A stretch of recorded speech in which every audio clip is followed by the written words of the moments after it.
That's the wonderful sound of this little toy sewing machine I picked up in Bixby, Oklahoma yesterday, not far from where we live.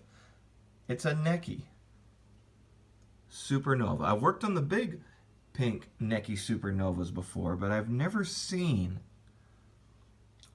one like this, a little toy one, and it is just extraordinary. Really neat look to it. Just a lovely little machine. There it is from the front. There's the top.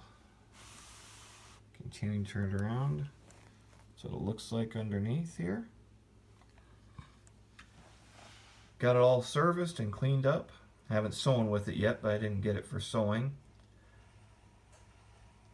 It's going to be going on my shelf here with some of my other sewing machine collection. Mostly toy machines, but I got a Wilcox and Gibbs and some others over here in our house, right over by our fireplace there.